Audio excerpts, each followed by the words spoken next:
Membidik sejarah senapan. Akurasi dan daya jangkau peluru menjadi dasar pengembangan senapan laras panjang. Sejak zaman prasejarah, manusia sudah memikirkan mengenai senjata yang mampu mematikan sasaran dari jarak jauh. Setelah panah dinilai ketinggalan zaman, senapan mulai dikembangkan. Penemuan bubuk misiu dan proyektil mendorong perubahan senapan dari zaman ke zaman. Tahun 1500-an, senapan kopak atau biasa disebut arquebus kali pertama digunakan di Spanyol. Pengisian peluru yang cukup memakan waktu dilakukan dari moncong senapan. Pemicunya seutas tali sumbu api yang dikaitkan pada logam berbentuk es yang jika digerakkan akan menyentuh cawan misiu lalu melontarkan peluru. Arquebus tak cocok dalam cuaca basah, akurasinya buruk, jangkauan tembaknya kurang dari 200 meter. Namun, dalam Perang Sirik Nora, sekira tahun 1500-an, pasukan Spanyol yang membawa 1000 pasukan arquebus mampu memukul mundur pasukan Prancis. Tahun 1600-an, senapan nontak atau biasa disebut musket menggunakan batu api, bahan yang mengandung besi atau bererang sebagai pengganti sumbu api. Ketika pemicu ditekan, akan menggerakkan roda gerigi di bawah cawan misiu, menimbulkan bunga api yang membakar bubuk misiu, lalu melontarkan peluru keluar lewat laras. Dibandingkan arquebus, musket lebih akurat, daya jangkau lebih jauh, dan daya tembus pelurunya lebih baik. Hingga pertengahan abad ke-16, pasukan infanteri Spanyol menjadi semakin kuat dengan penggunaan musket. Namun, pengguna musket masih dilindungi barisan pembawa tombak yang disebut pikemen ketika mereka sedang mengisi peluru. Tahun 1700-an, Inggris memproduksi massal senapan yang disebut Brown Bess. Senapan ini menggunakan mekanis print clock, yaitu penggunaan batu api untuk menarik percikan di dalam cawan misiu. Pengisian amunisi masih melalui ujung laras, dibantu semacam besi yang disebut ramrod. Jangkauan tembaknya mencapai 180 meter. Pada periode yang sama, di Jepang berkembang senapan laras panjang yang disebut teppo. Teppo mendapat pengaruh Portugis, masih menggunakan mekanis matlock, yaitu gerakan mematuk dengan tangkai berbentuk es ke cawan berisi misiu. Tahun 1800 sampai 1880,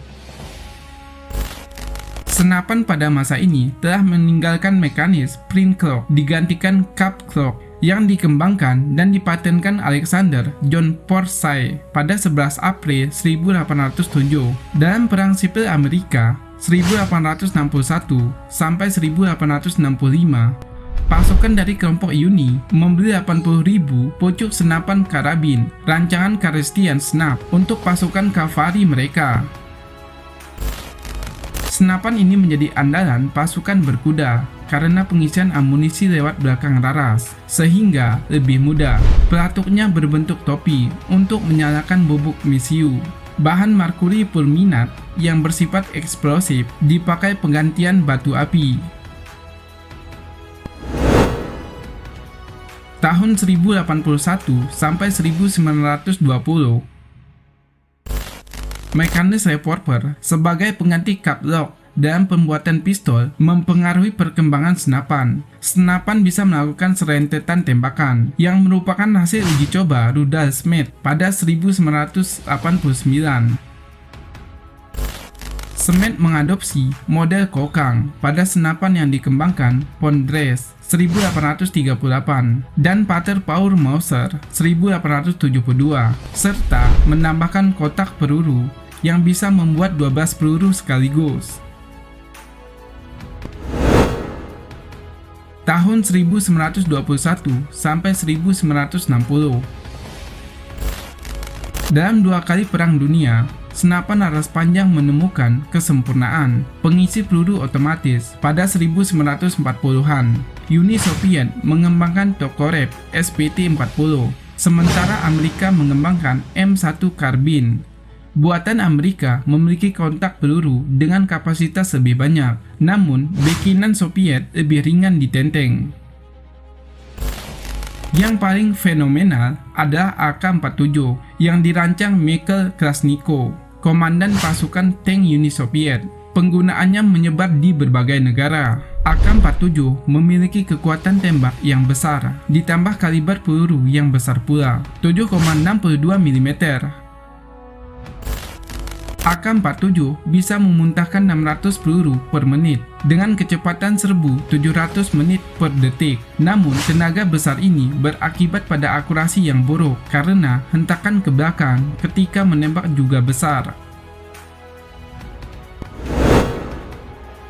Tahun 1960 sampai 2000, Israel memproduksi senapan serbu Galil tahun 1974 dengan mengadopsi prinsip AK-47 dan hampir mirip model Finnish Valmet M62 bikinan Finlandia. Amerika memiliki M16 yang dirancang Eugene Stoner dan kali pertama diuji di Palagan, Vietnam tahun 1975.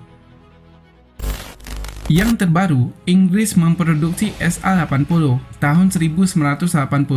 SA-80 menggunakan peluru kaliber NATO 5,56 x 45 mm dengan kapasitas magasin 30 peluru dan berat senapan kurang dari 5 kg. SA-80 juga dilengkapi teleskop SUSAT yang membuat senjata lebih akurat. SA-80 menjadi pegangan utama pasukan Inggris di medan Irlandia Utara, Perang Teluk, Kosovo, dan Irak.